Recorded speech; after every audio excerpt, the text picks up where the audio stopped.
Sexta-feira, quando o sol se despede, é hora de aconchego, de acender as velas, hora de casa cheirosa.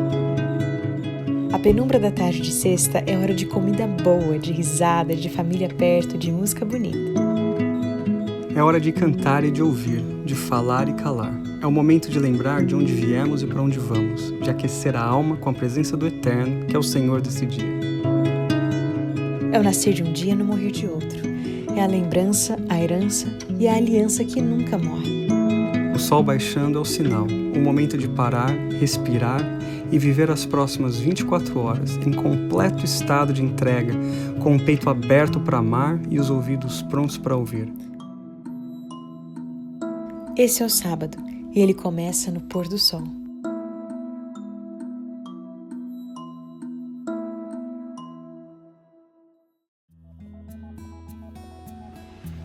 Feliz sábado, bem-vindos a mais um Pôr do Sol.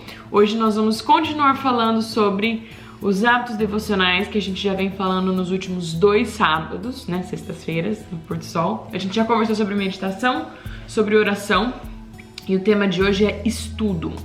E é interessante que a gente tenha deixado esse tema para o terceiro Pôr do Sol.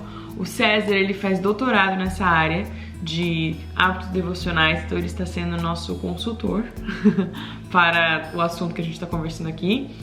E assim, eu acho que o que a gente tem conversado aqui sobre hábitos devocionais é algo que é muito assim, rápido, superficial, obviamente. Tem muito mais coisa para ser estudada e falada, mas eu acho que é importante a gente dedicar um tempo especial para entender que tudo isso que a gente está conversando é hábito.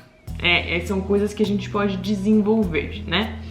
Hoje o texto inicial está em Oséias capítulo 4, versículo 6.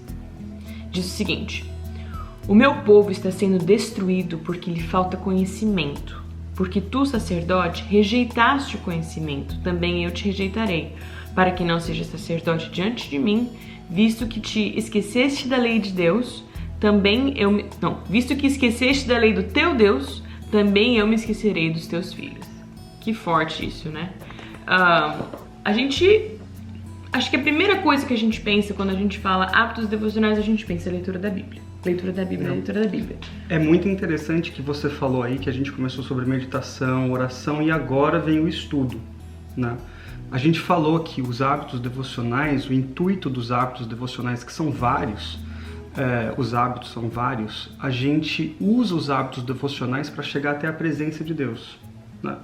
E assim como, por exemplo, a gente conversou uma vez sobre isso, a gente gosta muito de assistir programa de cozinha, culinária, e a gente estava assistindo onde o chefe estava explicando que os grandes chefes, quando eles vão fazer testes nos grandes restaurantes, eles não fazem pratos muito elaborados nesses testes. Eles fazem pratos simples, porque são os pratos simples, bem feitos, que mostram as técnicas daquele grande chefe. Então, os hábitos devocionais, muitas vezes, a gente quer já começar com o estudo, com a teoria, com a teologia, e a gente se esquece que primeiro a gente tem que preparar o coração. Então, a meditação e a oração são esse preparo. É algo simples, mas muito importante, antes da gente chegar na parte mais densa, mais profunda, que é o estudo. É muito legal você falar isso, porque assim, no programa da meditação, que foi o primeiro assunto que a gente conversou, que foi até aquela live, a nossa volta das férias aqui pro Pôr do Sol, a gente conversou que a meditação, ela acontece a partir da contemplação, né? Com a palavra de Deus, obviamente, e daí a gente é transformado. Mas é interessante você explicar pro pessoal aqui qual é a diferença de uma leitura da Bíblia para que você medite e uma leitura da Bíblia para que você estude, que você entenda. Porque muitas vezes a gente precisa entender isso. A Bíblia foi escrita por diferentes autores, ela foi escrita em diferentes línguas, em diferentes épocas, e ela tem um jeito muito específico assim de contar histórias, enfim, é uma linha de pensamento bastante comum aqui.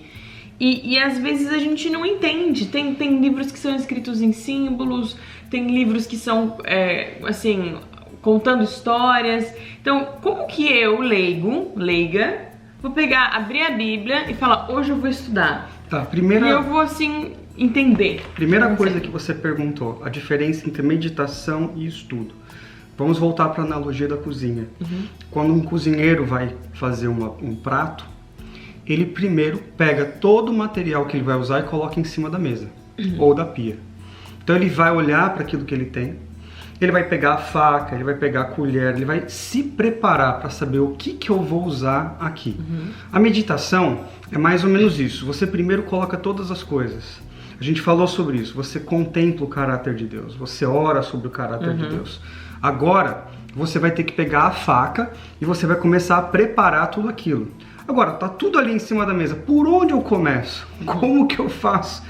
Eu vou começar a preparar um almoço, mas eu vou começar com o quê? Então, quando você vai estudar a Bíblia, você tem diversas maneiras de estudar a Bíblia. Você pode, por exemplo, estudá-la de maneira cronológica.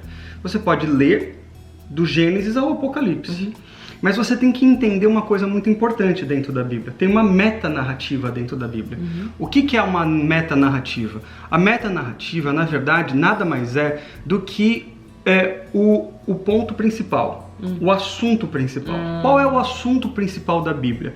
Eu chego a dizer que na Bíblia, do Gênesis ao Apocalipse, tem um fio de sangue que liga todas as páginas. Então a metanarrativa bíblica é sobre Jesus, o sacrifício de Jesus e a salvação. Deixa eu só fazer uma pausa aqui. Todos os sábados a gente vai à igreja e a gente se reúne aos sábados. E antes de a gente se reunir no templo, a gente tá com as criancinhas ali, a gente tem atividades para as crianças por idade.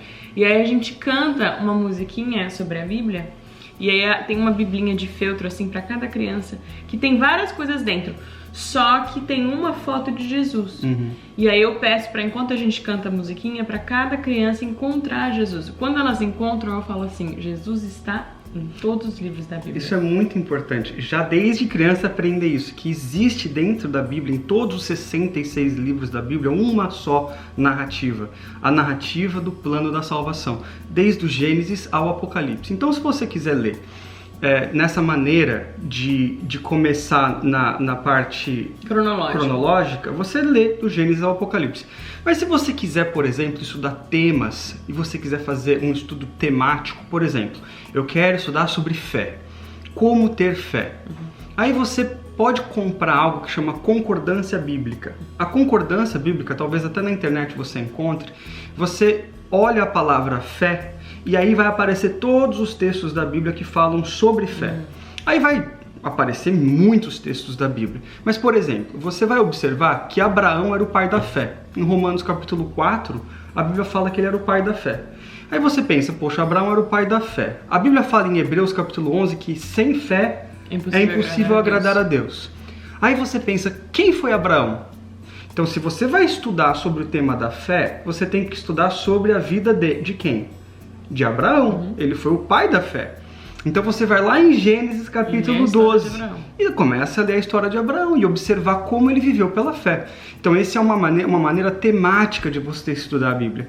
E também tem a maneira teológica ou doutrinária, ou seja, você estuda doutrinas bíblicas. Por exemplo, a doutrina da morte, a doutrina do santuário, a doutrina do batismo. Da mesma maneira, você pega os textos e vai comparando os textos. Agora, a Bíblia mesmo nos manda fazer isso. Olha só o que fala assim, aqui em Isaías capítulo 28, versículo 10.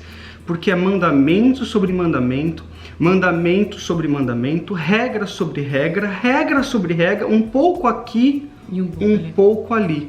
O que a Bíblia está querendo dizer? Quando você vai estudar os livros da Bíblia de forma temática ou de forma teológica por doutrinas, você pega um pouco aqui, um pouco ali. O que eu ia falar é que, eu sempre tenho em mente, na verdade, uma pessoa que, por exemplo, não tenha familiaridade com a Bíblia, ou que acha um linguajar complicado, enfim. Você sabe, né, que hoje em dia existem aplicativos, mas muitos aplicativos da Bíblia que você pode estudar. E existem várias versões da Bíblia física mesmo, com linguagens diferentes, para que você consiga entender. A gente está acostumado com essas versões tradicionais que foram traduzidas há muitos anos, um português muito mais formal, então isso acaba às vezes dificultando a leitura da Bíblia e tudo mais, e aí a gente lê meio capítulo, não entendi, tá bom. Então, escolha uma linguagem que faz sentido para você e tente na sua leitura sempre enxergar o amor, porque o amor está estampado de capa a capa na Bíblia, né?